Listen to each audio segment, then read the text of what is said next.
사랑하는 성도 여러분, 안녕하십니까? 복된 안식일 하나님의 성전을 찾으신 우리 모든 성도님을 우리 주 예수님의 이름으로 환영합니다. 귀한 말씀의 시간, 심판대에 선 진리, 변개된 법과 하늘의 조사심판이라는 제목으로 말씀을 증거하겠습니다. 시작하는 성경 말씀 다니엘서 7장 25절입니다. 다니엘서 7장 25절. 다니엘 7장 25절.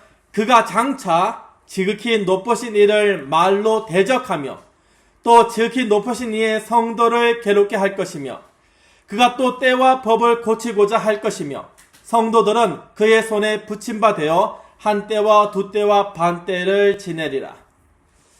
성도 여러분, 우리는 지난 시간까지 다니엘서 1장부터 6장까지 살펴보았습니다. 다니엘서 1장에서 6장까지는 무엇을 얘기하고 있다고요? 다니엘이 그곳에서 어떻게 살았는지, 마지막 때를 살아가며 마지막 때 주님께서 오시기 전 준비하는 성도의 품성을 어떻게 준비하는지 우리는 다니엘서 1장을 통해서 6장까지 살펴보았습니다. 다니엘서 7장이 오늘 시작되는데 7장에서 마지막 12장까지는 마지막 시대를 예언하는 예언의 기별입니다. 우리가 다니엘서 6장까지 하나님께서 다니엘을 역사의 중심에 세우신 이야기를 살펴보았습니다. 그 이야기를 통해서 하나님께서 여러분의 주위에 살아가는 사람들 그 중심에 여러분을 세우셨음을 기억하시길 바랍니다. 여러분이 상대를 초대하더라도 그 뒤에 것을 하나님께 맡기고 하나님께서 주관하심을 기억하시고 초대하시길 바랍니다. 우리가 6월달에 있는 이 소그룹 디지털 전도회를 통해 가지고 열매가 있든 없든 하나님의 일에 우리가 참여해서 하나님께서 다니엘을 세우신 것처럼 여러분을 세우시는 경험을 우리 모두가 하게 되기를 간절히 바랍니다. 이제 다니엘서 7장부터 마지막 때의 준비를 위한 예언의 말씀입니다. 다니엘서 7장 2절을 우리가 보면 이와 같이 기록하고 있습니다. 다니엘이 진술하여 이르되 내가 밤에 환상을 보았는데 하늘에 내 바람이 큰 바다로 몰려 불더니 평온하던 바다에 하늘에 내 바람이 몰려서 불기 시작합니다.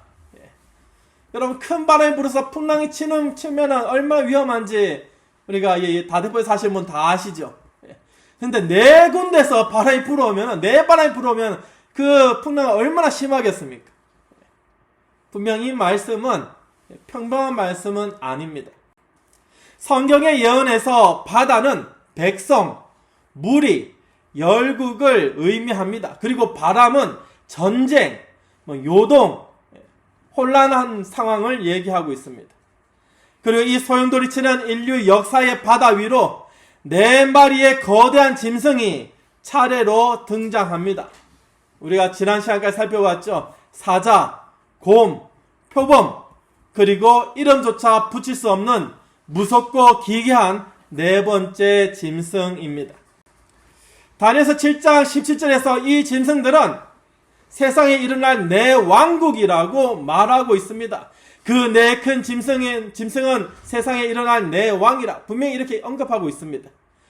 우리가 지난 시간에 살펴봤던 이 금머리였던 바벨론은 사자로 표현되어 있고 가슴이었던 메데와 페르시아는 한쪽 몸을 들고 한쪽 팔을 이렇게 들고 갈빗대 세 대를 입에 물고 있는 곰으로 표현되어 있고 굴이었던 헬라는 머리 넷과 날개 넷 달린 표범으로 그리고 철다리였던 로마는 철 이빨을 가진 넷째 짐승으로 나타납니다. 그런데 다니엘의 마음을 가장 번민하게 했던 심각한 고민거리는 이 제국들이 아닙니다. 이 네 짐승에 대한 것이 아닙니다. 바벨론이나 메데페르시아나 그리스나 로마나 하나님께서 보여주셨고 어떻게 흥하고 어떻게 망하는지 역사를 보았습니다. 그런데 다니엘이 기감했던 이 제국들의 화려함이 아니라 다니엘이 정말 기절할 것 같은 오히려 기절하게 되죠. 나중에 그것은 바로 네 번째 짐승의 머리에서 돋아난 작은 뿔 때문이었습니다. 작은 뿔. 여기서 작은 뿔이 등장합니다. 다니엘서 7장 8절은 이렇게 증언합니다. 내가 그 뿔을 유심히 보는 중에 다른 작은 뿔이 그 사이에서 나더니 첫 번째 뿔 중에 셋이 그 앞에서 뿌리까지 뽑혔으며 이 작은 뿔에는 사람의 눈 같은 눈들이 있고 또 입이 있어 큰 말을 하였더라. 여러분, 이 작은 뿔은 로마가 10국가로 분열된 이후에 그 사이에서 솟아올랐음을 우리는 세계사를 통해서도 확인할 수 있습니다. 그 뿔은 눈을 가지고 지혜롭게 행동하는 듯 합니다. 실제로는 지극히 높으신 자를 대적하고 하나님을 믿는 성도를 핍박하고 결정적으로 하나님의 때와 하나님의 법을 변개코자 합니다. 이 작은 뿔. 피조물인 한 세력이 감히 창조주의 영원한 헌법인 십계명에 손을 대는 것입니다. 사랑하는 성도 여러분, 이것이 얼마나 무섭고 두려운 일인지 상상이 되십니까? 온 우주를 유지하도록 하나님의 그 법, 하나님의 질서, 그 도덕률, 하나님이 세우신 법칙이 피조물이, 그것도 그냥 피조물이 아니라 하나님을 떠난 영원히 죽을 수밖에 없는 피조물이 지상에 권력을 세워가지고 하나님의 법을 자기 입맛대로 난도질하고 있는 것입니다. 그렇다고 하나님의 법에 영향이 가는 것은 아닙니다. 온 우주의 법은 질서는 그대로 돌아가고 유지되고 있습니다. 단지 이 땅에서만 혼란스러울 뿐입니다. 다니엘은 이 광경을 보면서 그 중심에 근심하고 번민하였다고 고백합니다. 다니엘서 7장 15절, 나 다니엘이 중심에 근심하며 내 머릿속에 환상이 나를 뭐하게 한다고요? 번민하게 한지라. 여러분, 어떻게 하나님의 법이 바뀔 수 있겠습니까? 다니엘은 계속 고민합니다. 어떻게 하나님의 법을, 감히 하나님의 것을. 요즘 참 세상이 도덕적으로 참 많이 어지러워졌죠. 제가 몇 번 말씀드린 적이 있는데, 옛날에는 스승님의 그림자도 밟지 말고 뒤에서 조신하게 따라가라 했는데, 좀 며칠 전에 또 뉴스 봤습니다. 초등학교에서 초등학생이 선생님을 그렇게 때렸다고. 얼마나 가슴 아픈 사건인지 모릅니다. 세상이 이렇게 어지러워 가고 있습니다. 이런 어지러운 세상 가운데 사람의 법을 세워서 어떻게든 평안을 유지하려고 그렇게 하는데, 온 우주의 질서인 하나님의 법을 어떻게 감히 바꿀 수 있는가? 어떻게 그 작은 세력이 성도들을 한때와 두때와 반때, 우리가 성경을 1년을 계산해서 1260년임을 계산이 되죠. 1260년 동안 그렇게 괴롭히고 핍박하고 짓밟을 수 있는가? 우리 영감의 부조와 선지자 335쪽에 이와 같은 글이 있습니다. 하나님께서 당신의 율법을 당신의 백성에게 선포하고 계시는 동안에도 사단은 그 백성을 유혹하여 죄를 짓게 하고 음모를 꾸미고 있다. 사단은 하나님께서 선택하신 이 백성을 바로 그분의 면전에서 잡아떼고자 했다. 바로 시내산 기슭에서 사단은 하나님의 율법을 전복하려는 자기의 계획을 실천하기 시작했다. 그렇게 해서 그가 하늘에서 시작한 똑같은 사업을 추진하였다. 여러분, 사단이 하늘에서 무슨 일을 했습니까? 하나님을 대적하고 하나님의 자리에 자기가 올라가려 했죠. 이 땅으로 쫓겨난 다음에 이 땅에서도 똑같이 하려고 합니다. 하나님을 대적하고 하나님의 자리에 자기가 올라가고자 합니다. 다니엘이 본 갈등의 핵심은 단순히 영유권의 전쟁이 아닙니다. 그것은 하나님의 권위에 도전하고 하나님의 계명을 바꾸려는 사단적 세력과 그 압박 속에서 신음하는 하나님의 신실한 성도들 사이의 대쟁투입니다. 오늘 우리는 물을 수 있습니다. 우리는 지금 어느 법을 따르고 있는가? 사람이 바꾼 법을 따르는가? 아니면 하나님의 영원한 계명을 따르고 있는가? 지금 우리는 다니엘이 예언했던 마지막 때를 살고 있습니다. 작은 뿔이 왜곡된 역사 속에서 살아가고 있습니다.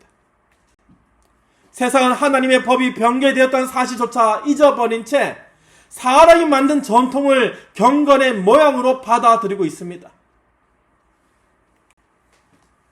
다니엘서 7장 25절의 예언대로 역사 속에서 작은 뿔이 어디입니까? 로마 교황권,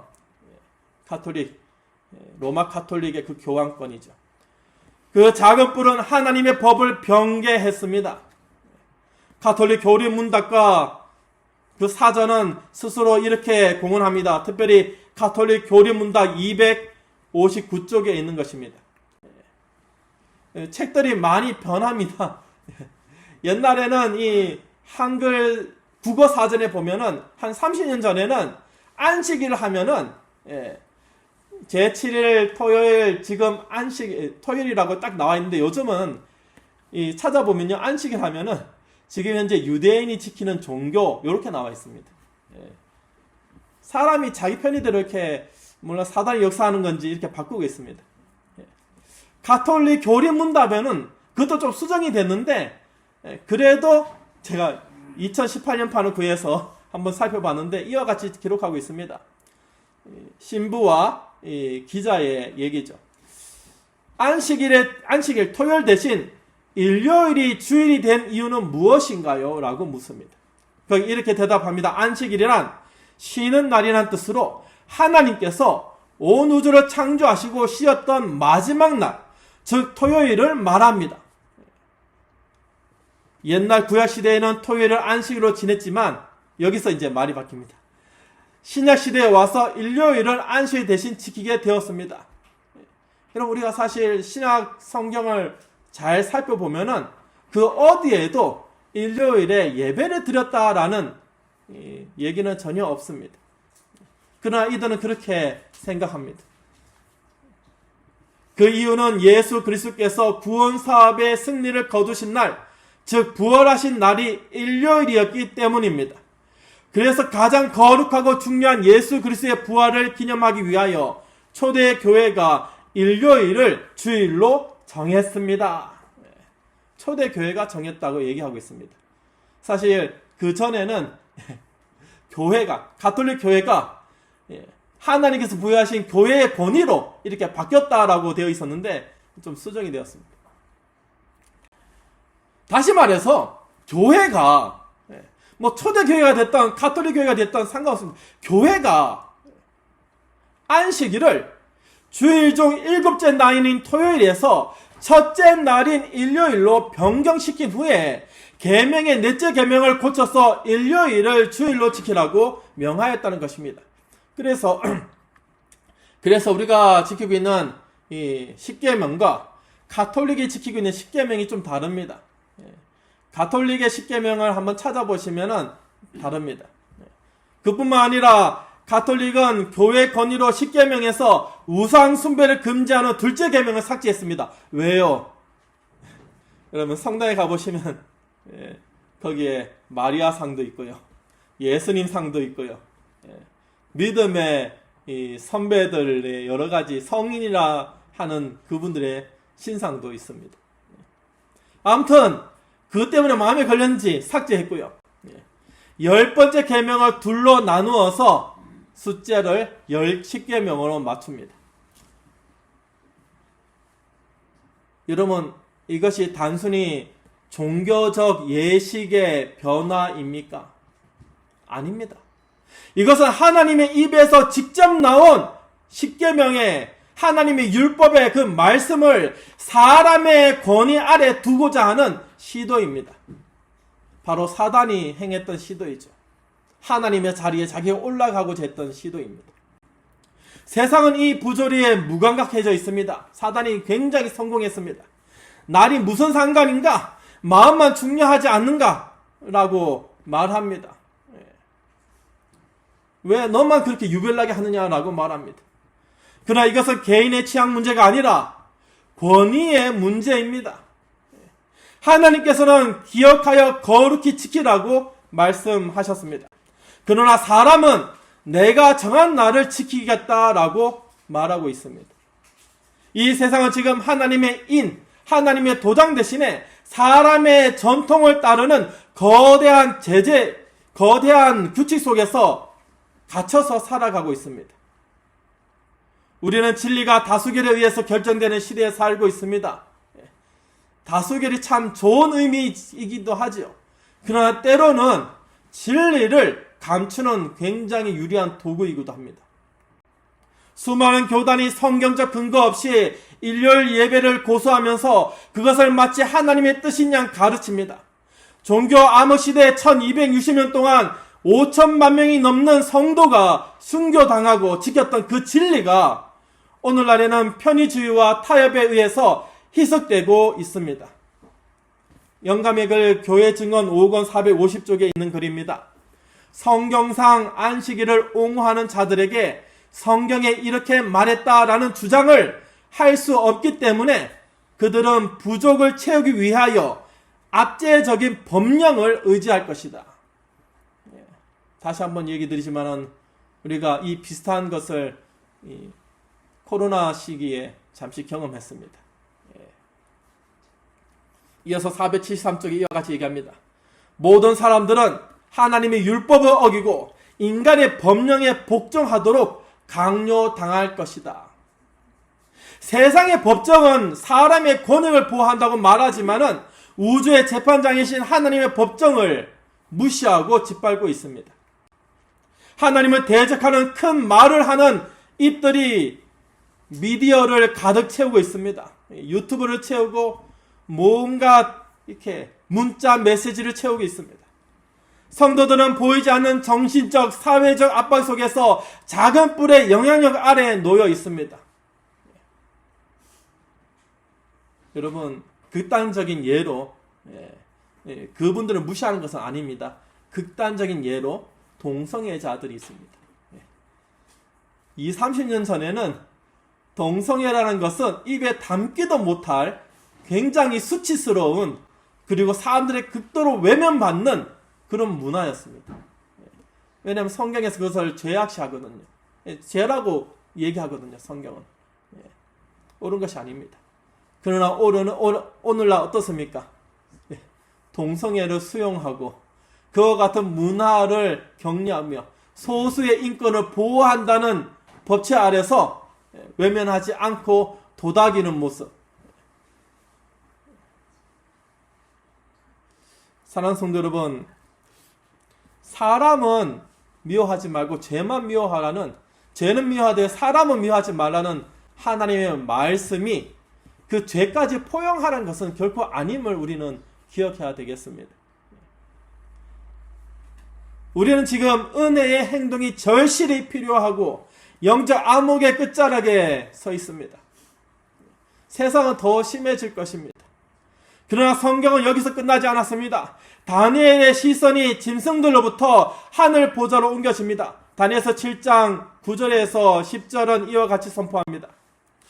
내가 보니 왕자가 놓이고 옛적부터 항상 계신 이가 좌정하셨는데 그의 옷은 희기가 눈 같고 그의 머리털은 깨끗한 양의 털 같고 그의 보좌는 불꽃이요 그의 바퀴는 타오르는 불이며 불이 강처럼 흘러 그의 앞에서 나오며 그를 섬기는 자는 천천히요 그 앞에서 모셔 선 자는 만만이며 심판을 베푸는데 책들이 펴 놓였더라.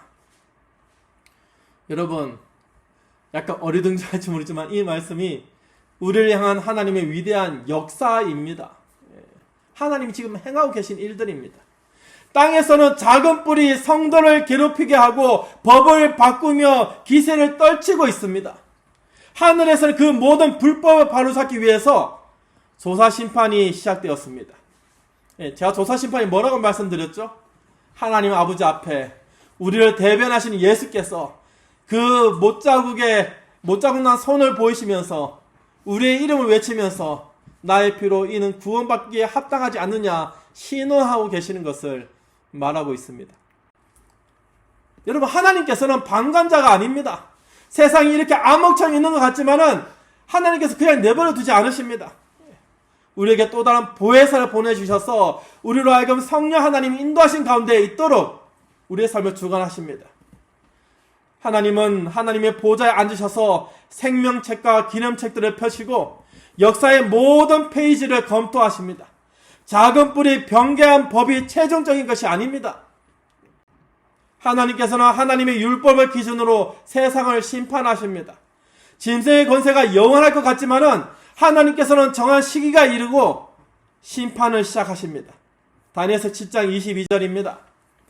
옛적부터 항상 계신 이가 와서 지극히 높으신 이의 성도들을 위하여 원한을 풀어주셨고 때가 이름에 성도들이 나라를 얻었더라.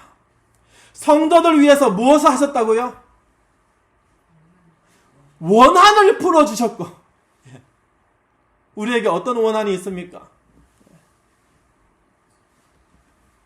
우리를 죽게 만들고 우리를 이 하나님의 생명에서 벗어나게 만든 죄악에 빠뜨린 사단에 대한 우리 원한이 있죠.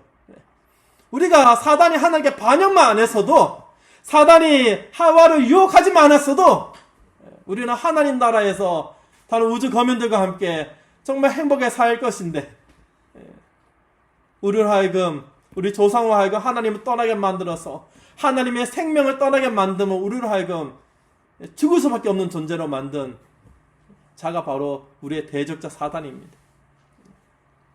그 원한을 풀어주십니다. 어떻게 해요? 우리 주 예수께서 이 땅에 오셔가지고 십자가에서 죽으심으로, 우리가 죽을 죽음을 대신 죽으심으로 우리가 이제 예수님을 믿으면 죽어도 살 수 있는 은혜를 힘입게 됩니다. 그 예수님께서 아버지 하나님 앞에서 우리를 대신하여 나를 믿으니 이제는 구원받을 받기 합당합니다라고 신원하고 계시는 순간이 바로 지금입니다. 1260년의 핍박 속에서 이름 없이 사라져간 성도들, 진리를 지키기 위해서 산과 동굴로 숨어들었던 무리들, 하나님의 계명을 지키려다가 이단으로 몰려서 처형당한 자들의 명예를 하나님께서 친히 회복시켜 주시는 장면이 바로 조금 전의 장면입니다. 하나님께서는 작은 뿔에 큰 말을 잠재우시고 다니엘서 7장 11절 마지막에 그 짐승을 죽여 타오르는 불에 던지십니다. 이 심판은 성도들에게는 두려운 소식이 아니라 기쁜 소식입니다. 다니엘서 7장 13절입니다. 다니엘서 7장 13절, 내가 또 밤 환상 중에 보니 인자 같은 이가 하늘 구름을 타고 와서 옛적부터 항상 계신 이에게 나아가 그 앞으로 인도되매. 인자 같은 이가 하늘 구름을 타고 와서 옛적부터 항상 계신 이에게 나아가 우리를 대신해서 중보하시기 때문입니다. 우리 주 예수께서 하나님 앞에서 우리의 이름을 호명하면서 중보하고 계십니다. 여러분의 이름을 외치면서 중보하고 계십니다. 어떻게 해요? 나의 손에 이 못자고 보십시오. 나의 피로서 그를 씻었습니다. 그는 구원받기 합당합니다. 우리 구주 예수 그리스도께서 심판관 옆에서 우리의 변호인이 되셔서 사단의 고소를 물리치시고 우리에게 승리를 안겨주십니다. 이 심판의 놀라운 하나님의 은혜를 영감의 글 각시대 대전투 483쪽에서 이렇게 설명합니다. 그들이 그리스도에 의해 참여하는 자가 되고 그들의 품성이 하나님의 율법과 조화된다는 것이 나타날 때 그들의 죄는 도말되고 그들 자신의 영원한 생명을 받기에 합당한 사람들이 될 것이다. 여기 분명히 얘기하고 있죠. 그들이 누굽니까? 우리죠. 우리가 그리스도에 의해 참여하는 자가 되고 우리의 품성이 하나님의 율법과 조화된다는 것이 뭐 할 때요? 나타낼 때. 그 나타낼 때가 언제인가요? 바로 우리 주 예수께서 하나님 앞에 우리를 신원하고 계시는 그 순간입니다. 우리는 부족하지만은 아무리 봐도 이리 봐도 저리 봐도 죄로 인해서 구원받을 수 없는 것 같은데 우리가 그리스도의 의에 참여하고 그리스도 예수의 품성을 닮아갈 때 예수님께서 보십시오 아버지, 이는 나의 형제이고 나의 자매이고 나의 피로 그가 깨끗이 되었지 않습니까? 하나님께서는 법을 어긴 우리를 법대로 처벌하시기보다는 법을 완성하신 예수님의 의를 우리에게 덧입혀 주십니다. 우리가 영원한 나라의 상속자가 되게 하십니다. 사랑하는 성도 여러분, 하늘 보좌에서 시작된 하나님의 역사는 우리의 삶의 현장으로 이어지고 있습니다. 1798년 작은 뿔의 치명적인 상처와 함께 1260년 동안 그 핍박의 시간이 끝난 이후에 하나님께서 이 땅에 하나님의 남은 자손들을 일으키셨습니다. 그들이 바로 요한계시록 14장 12절에서 말한 하나님의 계명과 예수에 대한 믿음을 지키는 자들입니다. 우리가 안식일을 거룩히 구별하고 하나님의 계명을 지키는 것은 단순히 옳은 교리를 가졌기 때문이 아닙니다. 이것은 우리 안에서 역사하시는 하나님의 놀라운 창조의 능력, 회복의 능력 때문입니다. 작은 뿔이 아무리 때와 법을 변개하려고 해도 히브리서 8장 10절에서 증언하듯이 하나님께서는 하나님의 백성들 마음속에 그 법을 다시 기록하십니다. 사랑하는 성도 여러분, 세상은 여전히 강해 보입니다. 우리가 너무 버거운 것 같습니다. 진리를 외치는 우리의 목소리는 너무 작아 보입니다. 메가리가 없는 것 같습니다. 그러나 기억하십시오. 다니엘서 7장 27절은 우리의 미래이자 지금의 비전입니다. 다니엘서 7장 27절, 나라와 권세와 온 천하 나라들의 위세가 지극히 높으신 이의 거룩한 백성에게 붙임바 되리니 그의 나라는 영원한 나라요 모든 권세 있는 자들이 다 그를 섬기며 복종하리라. 사랑하는 성도 여러분, 하나님께서는 지금도 역사하고 계십니다. 성령께서 우리와 함께 하십니다. 하나님께서 우리에게 성령 하나님을 붙여주셨습니다. 우리가 무엇을 하든지 기억나게 하시고 생각나게 하시고 우리를 하여금 가르치게 하십니다. 성령 하나님을 의지하여서 이웃을 초대해 보십시오. 그가 거절하면은 그 마십시오. 하나님께서 거기에 대해서 책임을 묻지 않으십니다. 하나님께서는 여러분이 이 사업에 참여하고 있는가? 하나님 그리스도의 의에 참여하고 있는가? 예수 그리스도의 품성을 드러내고 있는가? 혹 부족하더라도 예수 그리스도의 보혈의 피로 우리를 덧입혀 주심으로 그래 괜찮다, 너가 의롭구나 선포하십니다. 우리 주께서는, 우리 하나님께서는 우리를 통해서 세상에 잊혀진 넷째 계명을 다시 선포하게 하시고 심판의 시간이 이르렀음을 알리는 새 천사의 기별자로 사용하십니다. 우리는 이 위대한 사명을 부여받았습니다. 우리가 해야 할 일은 분명합니다. 인간의 전통을 버리고 하나님의 계명을 따르고 하나님의 계명을 회복하는 것입니다. 작은 뿔의 영향력에서 벗어나서 하늘 심판을 증가하는 삶을 사는 것입니다.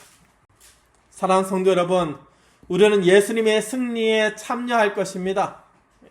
왜냐하면 역사의 모든 역사를 주관하시는 그 핸들을 붙잡고 계신 분이 바로 짐승들이 아니라 옛적부터 항상 계신 우리 하나님이시기 때문입니다. 다가오는 한 주, 또 다가오는 6월달에 있는 우리 서울 디지털 전도회, 하나님의 계명을 지키는 기쁨으로 세상의 빛을 비추며 다시 오실 주님을 예비하는, 맞이할 것을 예비하는 하나님의 백성이 되시기를 간절히 바랍니다. 초청하십시오. 그리고 그 이유는 하나님께 맡기십시오. 사랑하는 성도 여러분, 사람이 변하면 죽는답니다. 이것은 쉽지 않은 것입니다. 그러나 그 놀라운 일을 하신 분은 하나님께서 하십니다. 성령께서 하십니다. 거절받았다면 하나님께서 이 사람 그냥 놓아주시는 거구나, 아직은 때가 아니구나, 너무 상심하지 마십시오. 세상을 비추는 그 빛 가운데 여러분도 참여하게 되시기를 간절히 바랍니다. 하나님의 빛으로 여러분의 이웃을 밝히시는 하나님의 백성이 되시길 바라면서 이 시간 말씀을 줄이겠습니다.